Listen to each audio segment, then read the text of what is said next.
Welcome back to Animal Crossing New Horizons. I'm dear darling. I shall see what's going on our lovely island of Fawnhollow today.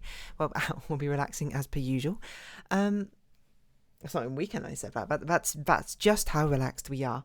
What's been going on in my life? D&D stuff has been updating. You know that more people are on board. I think it's like 9 or 10 people now who have like signed up. There's like 7 people who are going to be core players theoretically, and 3 people who are going to be guest players. So I'm probably going to be running 2 campaigns. I'll discuss this in a second. And hey everyone, right now in Fawnhallow at 6:10 p.m. on Monday, February 5th, 2024. Unless everybody is like, yeah, let's all do one big campaign, then I will abide by that, certainly. I just worry it's gonna like some people are basically not gonna have like a go doing anything if it's like 7 people at once or up to 10 people at once, which is honestly insane. So yes, I'm most likely going to split it up into 2.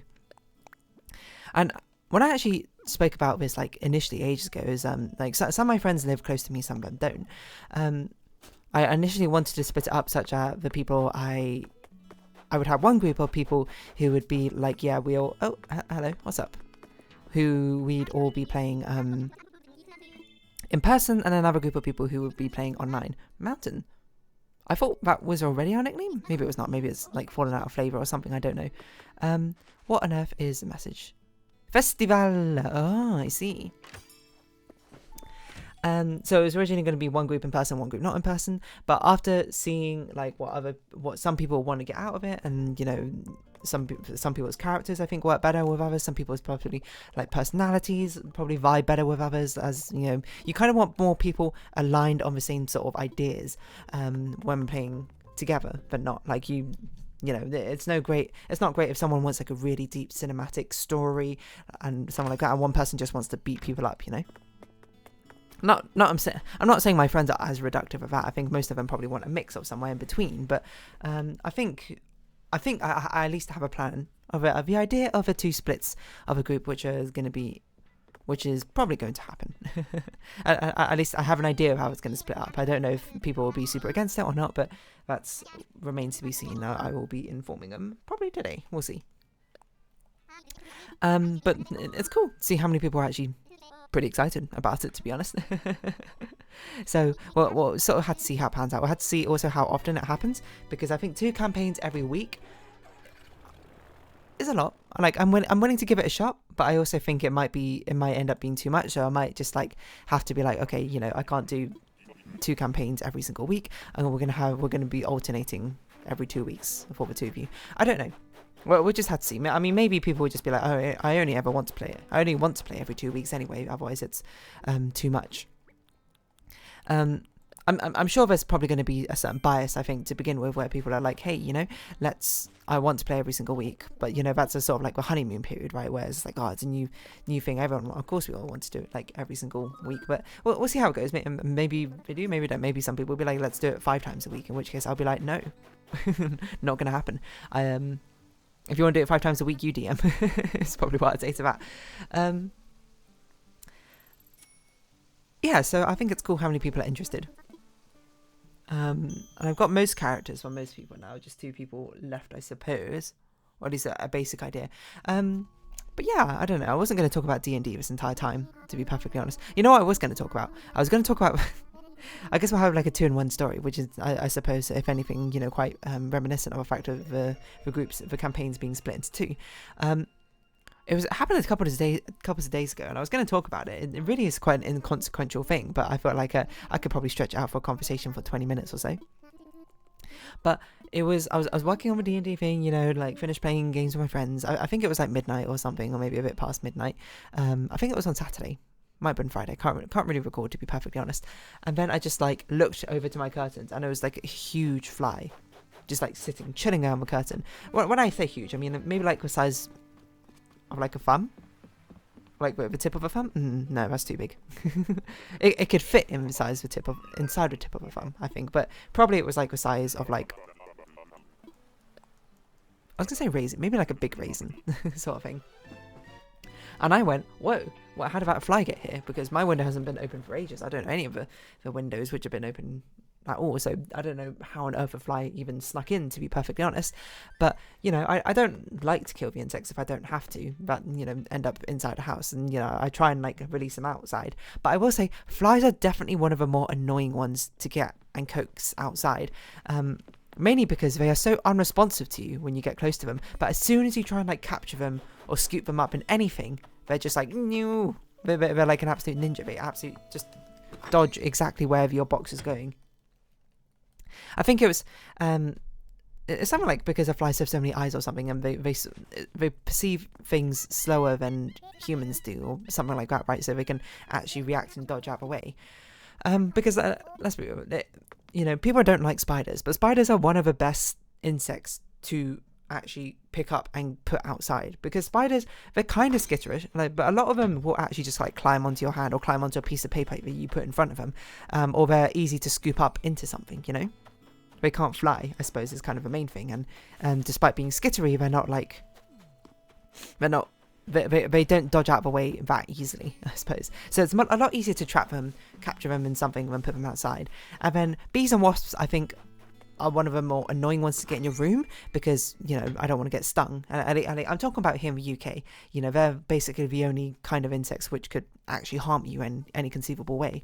The bees are just kind of more frightened of anything, but wasps, you know, definitely have a vendetta against you.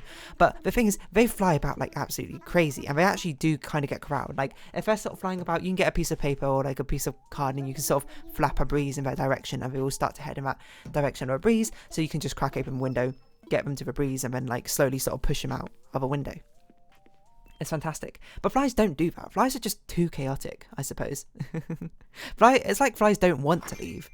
Bees and wasps at least kind of want to leave. Doesn't, you know, wasps while holding up a middle finger, and bees while being incredibly panicked, I suppose. It's just like, why are flies so resistant? So annoying to get out. Anyway, this fly was just on the curtain, so, you know, normally what I have is I have, it's probably stupid, but I've been using like the same ink pot for ages to capture insects and then release them again.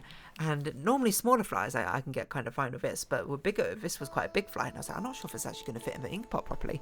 But anyway, I tried to swipe at it with the ink pot to like capture it, you know, slowly crawl up a bit, and we go, but the fly is too quick, and then it like dodges out the way of the curtain, and then it flies about somewhere, and I have literally no idea where it goes, until like 20 minutes later, where I see it on the board again, try and capture it again, it flies out. So I'm like, okay, you know, I don't want to sleep with like this fly just buzzing around my room or something. It sounds like it's going to be incredibly annoying.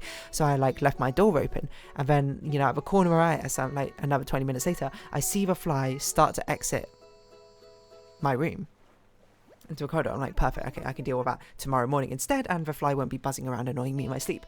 So I close the door on it, and then 20 minutes later I looked at the wall again, and I see it's there again somehow, and I'm like, how did you get back in? It like crawled under my door or something just to get in here. I don't even have like food in here or like snacks or anything for this fly to like latch onto, so I don't know why it was so obsessed with staying in my room the entire time. So I actually just like was like, okay, well, now I gotta go to sleep. I'm not spending another 20 minutes trying to chase this fly again. So I just like went to sleep, and I woke up, and then like I heard like bzz, bzz, like buzzing noise, just like by my head, and I like looked behind my curtains, and the fly was miraculously on the window, and I was like, this is incredible.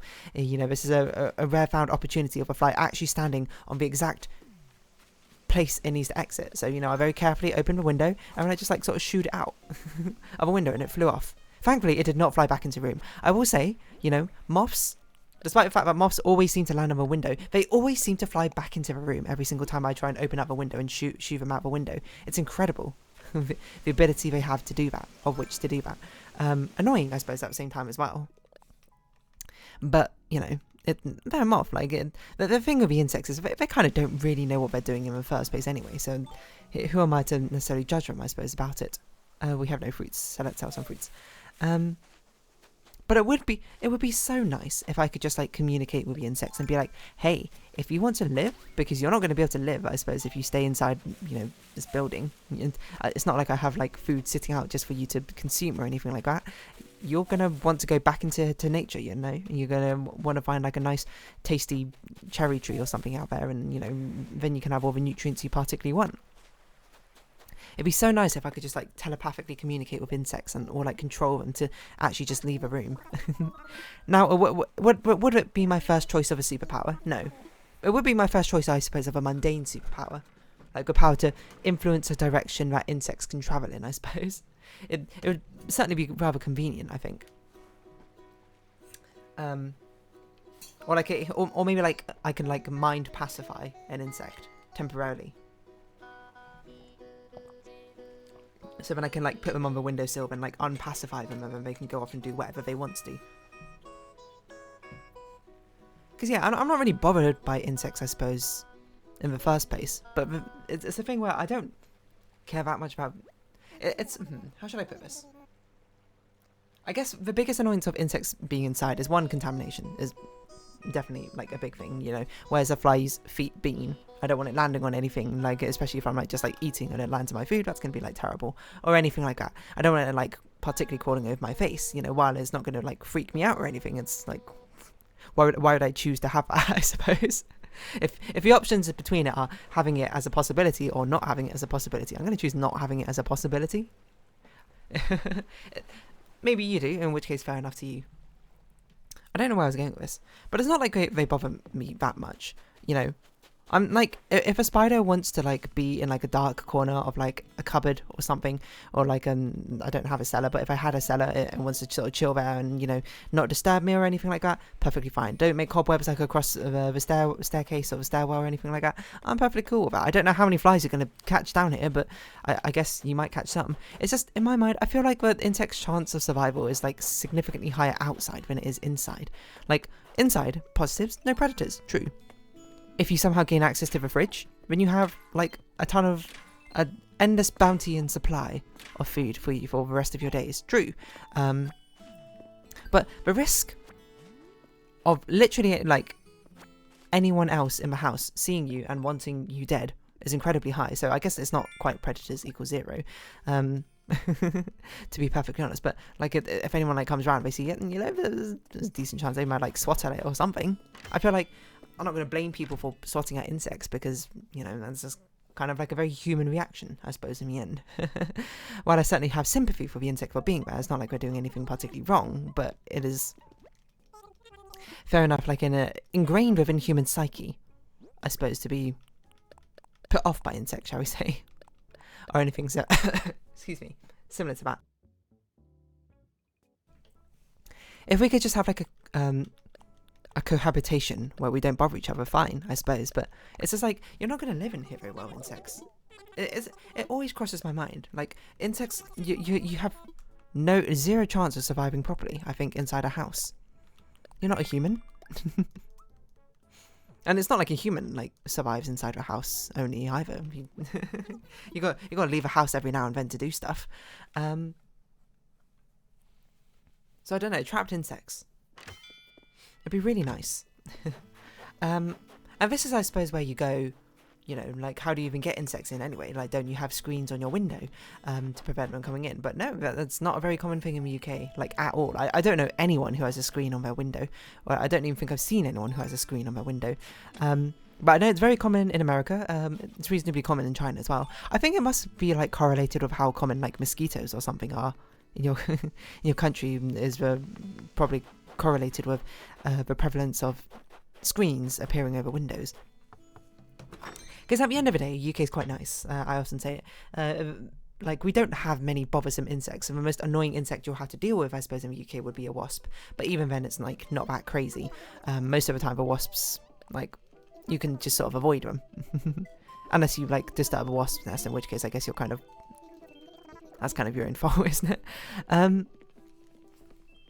But yeah, it's not too bad, I suppose, having the worst thing that you have to deal with being a wasp. You know, compared to Australia, where you've got like scorpions or like giant tarantulas to deal with, and like some places in America, I'm sure, have much more annoying insects and stuff to deal with. So, you know, comparatively, things could be a lot worse. But it is the sort of thing where I'm just like, you know, why is it gotta be like that? I don't know where I was going with this.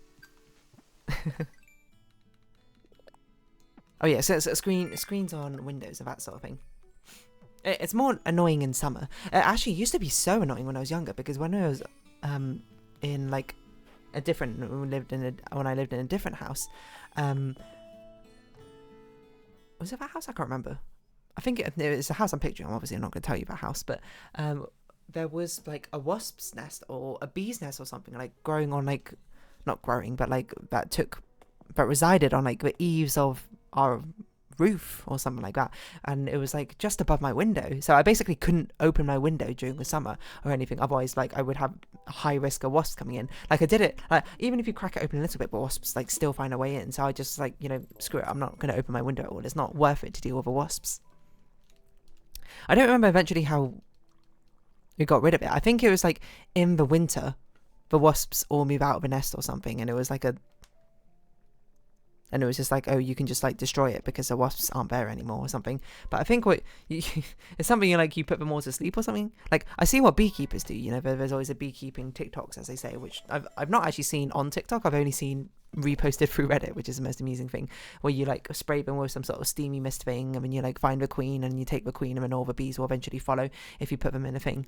That I think is pretty cool, you know. Bees, very based with how they are much simpler to remove, but wasps, I don't know, do wasps probably have a queen? I never really thought about this, to be honest. Do like bees and wasps have a similar sort of hierarchy structure, social structure within the nest and stuff? I honestly have never thought about it. I must assume so. We're probably like reasonably related in that sense, right?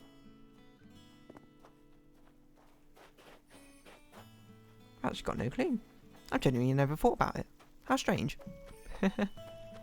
How peculiar, how charmed. Yeah, I don't know. So like, yeah, insects being trapped inside a house is just like kind of more of a nuisance, if anything. It's not like, I wouldn't say like, oh, it's my number one fear. I hope this never happens to me. Well, I mean, I guess if I had the option between having it happen to me or not having it happen to me, I would choose not having it happen to me, because like it doesn't really seem like much of a benefit to have it happen to me in the first place. But it's not like I like sit down and I see like a spider crawling up a wall and be like, oh, that's awesome, a spider. I would just be like, oh, come on, spider. Now I'm going to have to like corral you onto a piece. Actually, spiders are fine, I suppose, because again, as I say, spiders are one of the easiest, I think, to remove from a house. I mean, it probably depends on the type of spider, but at least the spiders we get here in the UK, you know, they're significantly easier to deal with. I wonder what like one of the worst insects would be to deal with that you actually find here in the UK. I must say, I've never found a woodlouse, I think, inside a house before. I guess ants is probably one of the most annoying, because ants are never alone, right? Having to scoop up like a load of ants and like put them outside or something must be quite annoying. And then you had to like clean up the trail to make sure like the pheromones or whatever chemical biochemical signals that they leave behind, so you know they don't keep returning here, etc., etc. And it also means there's like, then maybe there's like some I mix up what I pack in, but I always make sure to draw a funny face on my apple. I'd pack sandwiches, don't forget a treat. Oh, that's cute. My dad did it for me when I little. I loved it so much. Now when I do it, still do it now. Aw. What a cute little thing to do. But I guess like having ants, it always just means like, oh, there must be like some sort of food or like open sweet wrapper or something which exists somewhere in my house, which must be pretty annoying. Termites, actually, it must be like the worst insect, right? Because that actually can do like big structural damage to your house, especially if you have any like load bearing walls with wooden pillars or something, right?